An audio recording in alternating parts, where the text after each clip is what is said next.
Live on DAZN Worldwide, April 26th, Eubank Jr versus Benn. Buy now at DAZN.com/boxing. Andrew McCart, iFLTV, delighted to be joined by the King of Edinburgh himself, Mr. Alex Arthur. Alex, how are you, sir? I'm very well, my man. How are you? Very well. Listen, I've been in the gym about an hour. I've had my young fighter Fred. I don't know if you can see him on the camera. They're skipping above your head there. Yeah. And your boy Alex Arthur Jr on the bike. Yeah. Good little, valuable rounds for both fighters there. It was an enjoyable spar, wasn't it? Very, very good to watch. Very good. Both very professional. Really high tempo as well. And it kind of came at a better time for both the lads. So great spar. Great camaraderie in the gym as well. Definitely. And I tell you what, for Junior who's on the bike there, he's making his professional debut. Could you get any better on a Josh Taylor undercard in Glasgow at the Hydro, signed with Frank Warren? I know your mentality as a fighter. I know Junior and I know Macklin, but tell the people like his mentality, because I tell you what, as a young fighter that's only had 20 plus amateur fights, to make his debut on such a big occasion, how has he coped with all that pressure, if he's felt any pressure at all? Well, I mean, I guess he's been around this since he was a very young age. You know, obviously, me and Alec are I'm not an old dad. I'm an old dad now, but I wasn't an old dad when Alex was born. So I think I was 22 when Alex came along. So, you know, he was around most of my career. He's seen everything happen, and you know, he was constantly around the media, and he always dealt with that very, very well. He decided to start boxing around 16 to lose some weight for his football, and he was a natural talent. So we went for there. And also, he's been in the deep end quite early. Because of his natural ability, he found himself going to tournaments for Scotland with the Scotland team, competing against some of the best amateur boxers in the world. You know, guys in the top 10 of the world for Kazakhstan, and you know, he's the top French boys that have been to the Olympics, so on and so forth. So he's found himself in the deep end really quite early. But listen, if you're good enough, you're good enough. So all the decisions never always went his way. But that invaluable experience that he's picked up along the way has been vital for him. And I think that stands him in really good stead going into the professional game. Obviously, he only had the 20 amateur fights, 25, I think it was. Easy decision to turn pro at this stage?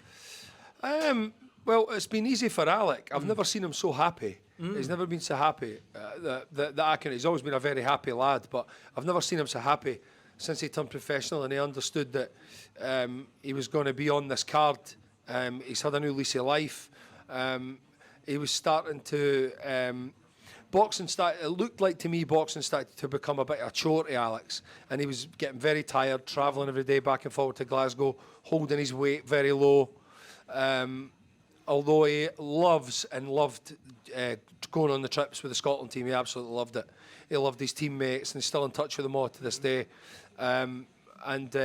He started to feel like, I think he started to feel like it was becoming a bit of a drain. It wasn't as much fun as what it was when it started. And after that camp with Wally Hutchison, of course, he came back and just decided, Dad, I think I want to turn professional. We've been out there training camp with Wally. I coped very well with it. Wally thinks I've done really well. He looks up to Wally Hutchison, of course, who wouldn't. They're very close. And Wally was for it as well. Wally said to me, Alec, I think he should turn pro. I think he's wasting his time in the amateurs. I don't think there's any direct route anymore to the big tournaments unless you have to go through GB. We're obviously no favoured with GB in Scotland. Might as well be get the politics out there. Yeah. We know I'm known for controversy and saying what I believe anyway. So there's no really a direct, clear path now. You know, amateur boxing is in a bit of turmoil right now.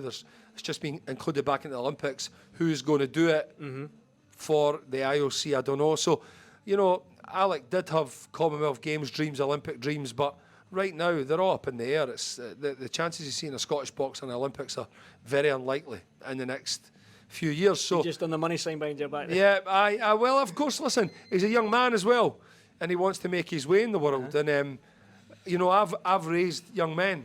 You know, I've not raised rabbits. And he doesn't want to live off his dad's back, you know, at all. Look, Alex is his own man. He likes buying his own food. He likes buying his own clothes. He likes, you know, he's never came to me and asked me for nothing. And he wants to make his own way. So obviously I'm going to support him. He's my son. Definitely, 100%. Now, you mentioned Billy Hutchinson saying to you that he thought he was ready for the pros, but I don't know if Junior remembers, but Junior, this is probably a question I should be asking you, but I'll ask your dad. How much of a pot did I see? Remember, how long have I been telling you to turn pro? How long? Since I was 17. Since you were 17, so I'm going to take some of the credit for you turning pro. Is that all right? Yeah. You do get a lot of the pot. You do get a lot. I remember you saying that a long while back, and I remember you saying he's crazy for no thinking about it. There's a number of fans, people. You would be a nightmare. Well, you were a nightmare southpaw. But that's what I'm going to say, Alex, because when people they remember Alex Arthur, not Junior, you. When they remember you, they think of this solid body puncher, big and orthodox fighter. I don't know, front foot fighter. Yeah. That's kind of what you were. But you could box off the back foot. Yeah. They're going to look at Alex Arthur Jr. and think, oh, we're going to get another version of Alex. But he's almost the polar opposite. He's opposite. He's a southpaw, he's tall, he's rangy. Yeah. So what can we expect from Alex? Well, he's got none of my attributes at all, really. He fights like his mum. So, no, that's a bad thing, by the way. That's where they get their punch power. Alex obviously is a southpaw. He's a bit back to front in everything he does. He's very, very unpredictable. He's very difficult to read. So what I've tried to do over the past few years is develop a style where Alec can use his awkwardness and that uncertainty, where he's going to go, where he's going to be, how we can pick punches from those areas to make him as awkward as he can. A southpaw has to be a step ahead of everyone all the time, and they have to be very unpredictable. All the greatest southpaw boxers ever are very unpredictable fighters, and we've had to try and create that in Alex's style, and it's been working quite well. We've been working really, really hard, and hopefully we see the fruits of his labour on the 24th of May. Well, speaking about the 24th of May, you've been a big advocate, as myself, for Scottish boxing, for us to get the big shows up here and for our young fighters to turn pro and make something of themselves. Now, when you look at your son, you've got Drew Lemond and you've got Reece Lynch, you've got Nathaniel Collins, Lee McGregor, Josh Taylor, all, well, apart from Lee McGregor, they're all signed with Frank Warren. But I want to talk about the three that have signed with Frank Warren. He's took a chance on Reece Lynch, he's took a chance on Junior, and he's took a chance on Drew Lemond. What does that say for the state of Scottish boxing going forward into the future? Well, I think it says that I mean, Frank clearly remembers the hysteria around Scottish boxing. I mean, Scott Harrison, without sounding like a big-headed twat, brought big-time boxing back to the country. Frank played a massive part in that. Without Frank and the way that he steered us, it wouldn't have been possible. We had massive nights. There was huge nights. Everybody spoke about it. It wasn't like now with the social media and stuff. You had to get in the newspapers and on the TV, and that's where real stars were made. And you know, it's a little bit different now. You can become a star in a different way now. But back then, you had to be a really good fighter and you had to have a good promoter. And Frank Warren was the best promoter in the sport, and he done a fantastic job with us. He really did. And the fact that he wants to come back, I think is brilliant. It's great for the young lads that you mentioned, and they're all super talented, and they've all got big futures ahead as long as they can stay the course. I'm quite sure they'll all be champions. It's well documented, Alex, that you done some crazy weight cuts back in the day, and it's okay making the weight, but it's performing at the weight. Okay, you can make the weight, but sometimes the performance doesn't translate. Now, Josh Taylor's arguably gone through the same thing that you used to go through. Maybe you could say he should have moved up 2 fights ago. He's now up at 147. That extra £7, you're obviously testament to this. How much of that £7 would be an advantage for Josh, or how much would that play a part in him getting back to the old Josh Taylor, let's say, against Echo Usman on the 24th? It's going to be very, very helpful. My only concern is I've got my own kind of thoughts on making the weight, and because I've been through it numerous times and I've experienced watching other fighters closely gone through similar things. Sometimes if you don't move up quick enough, this is my beliefs. I've actually got a sports science mate, quite a high-end sports science mate, I'll not name him, who believes something very similar as well. If you don't move up quickly enough, you've got like a well, and the well's full, and that well can never be refilled, and you've got that for your whole career. This is my analogy. And you go back to that well, and every time you make weight and you fight, you take something out of it. And if you've done it too many times, one day you go back to the well and it's dry. And I've been there, and I know other fighters that have been there. For instance, my fight with Nicky Cook. I think I'd done 11 3/4 pounds in less than 24 hours. I was already dehydrated. I'd already lost in the region of 3 stone in camp. I just went to the well too many times. There was nothing left. You know, nothing at all. So the thing is, has Josh caught it early enough? If Josh has caught it early enough, he's going to be fine. You know, look at Floyd Mayweather, look at Terence Crawford, look at the modern day fighters. I'm using examples. Tommy Hearns, these guys back in the old days, Chavez. They moved up in very good timing. They took the attributes with them. They never went back to the well too many times that they couldn't find the energy to keep going. Sometimes it's not enough. You've left it too late. In my case, I'd moved up and had some successful wins after I moved up for super featherweight. But the well was dry. I'd been there too many times. And that's the bottom line. For me, as one of the most oldest experienced guys in the country, that's my take on it. It's crazy to look at your size of you now and look at the super featherweight. What is that? That 9 stone? 9 stone 4. Aye. So the last time I ever made 9 stone 4, so it's 59 kilograms in new language.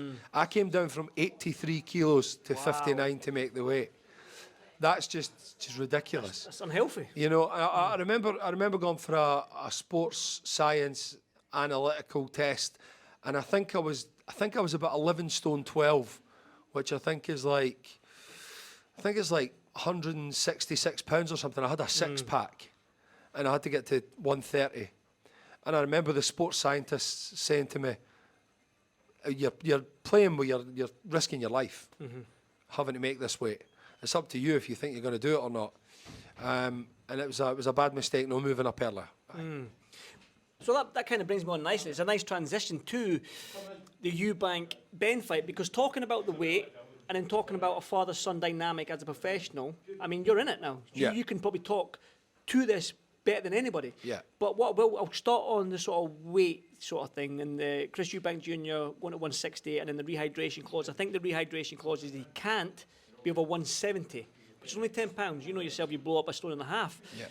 You can only, the rehydration clause for Chris Eubank Jr. going into this fight, how much of that will play a part, and also Ben jumping up all these weights to 160? I think it definitely favours Ben more than Eubank. I think that Eubank is a bit longer in the tooth than Ben. He's had a lot more hard fights. He's a wee bit older. And, of course, the point of the bleeding obvious, he's a lot bigger. You're always quite surprised when you see Chris in real life. He's a lot bigger than what he looks on television. He's very, very lean. He's 35 years old as well. Again, it could be a case of, as he went to the well too many times, how much is he going to have left in the tank? We know Ben's a powerful puncher. He's a very fast starter. He likes to, you know, he's quite explosive. Eubank, for me, has to get through the first 4 or 5 rounds, then he's in with a chance. I didn't believe in. I'm with his dad. I didn't think that the whole the clause, the reweight clause. I think it's terrible. I think once he's made the weight, he's made the weight. He should be left alone to, you know, to be any weight he wants. He's made the weight. You know, I think this rehydration clause thing is really, really bad, and I think it's dangerous. I genuinely do think it's dangerous. And I can see why Chris Eubank Sr. feels the way he does about it and why he doesn't want to be any part of it.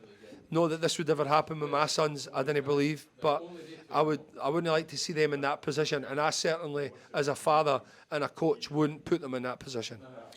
So that being said, if your son was offered X amount of millions to fight somebody, and then they said they had in the contract the hydration clause, they can't go over a certain amount, you would be in the camp of fights off? I would be against it. I definitely would, because you've got a long life after boxing as well, Andrew. Yeah. You know, I didn't want to see my sons walking around on their heels, bumping into lampposts.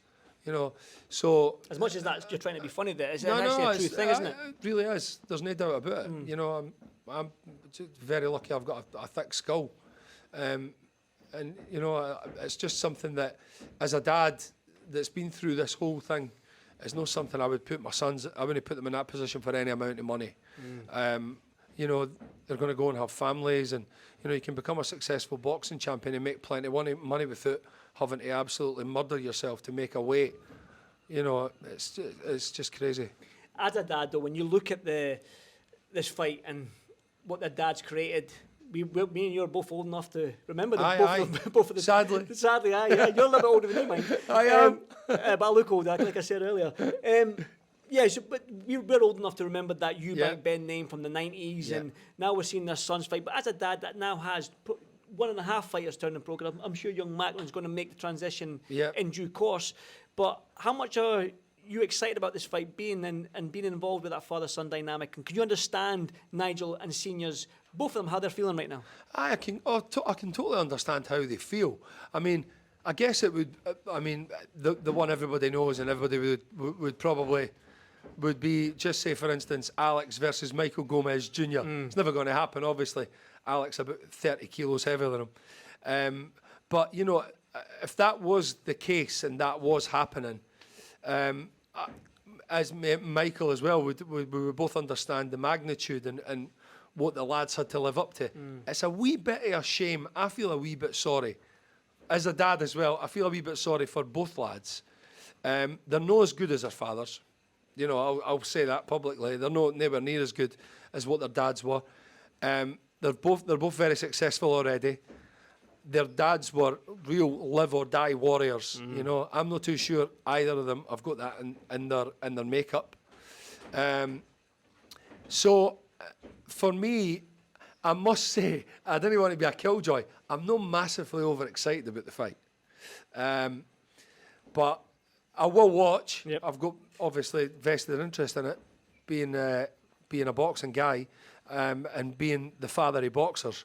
But I don't know if we're going to see two real world-class fighters like their fathers up against each other. I don't think that's the case. You said there, I want to pick up on it, you said that both of those aren't as good as their father. Yeah.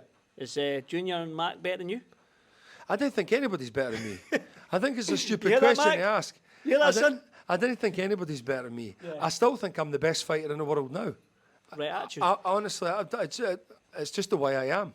I'll probably never change. I know I'm no, but I think I am. Is that mentality? Is that what you need to be a fighter? Is that of course it is. That guy there can't beat me. He can't beat me. He can't beat me. I don't believe anybody can beat me. I can't even walk in a straight line now. No one part of me works properly, but I still think I'm the best fighter in the world. And I think that if you've not got that, take up football or something, man. You know, playing a team sport or squash or something like that. Definitely. Because you need that mentality if you're going to be a fighter, if you're going to be a real fighter.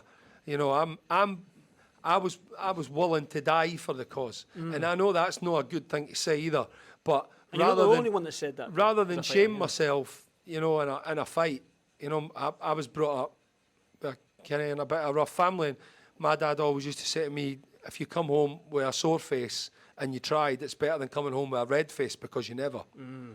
And that's something that's stuck with me my whole life. Aye. Brilliant.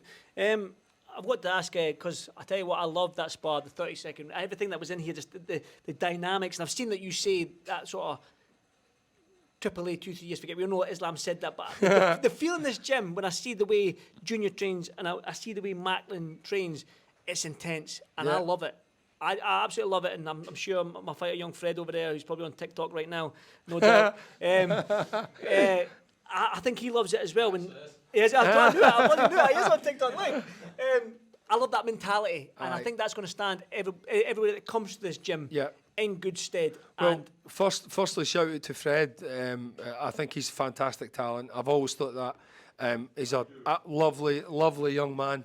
He's an absolute credit to his family, and he's a credit to boxing as well. He's a terrific young man, and he's a brilliant young boxer. He's got a ton of ability.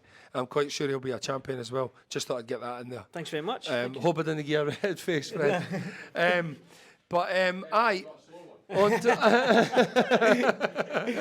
all right. The mic didn't pick that up. No. Listen, we all do have a laugh and a joke. Come 2-3 years, Triple A, forget.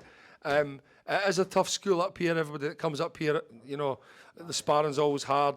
I've been putting the boys through a lot of hard work for a very long time. Of Macklin more so than Alex. You know, Macklin actually... He's been in it for since he was a young boy, hasn't he? Macklin's actually had more fights than Alec, which seems a bit crazy.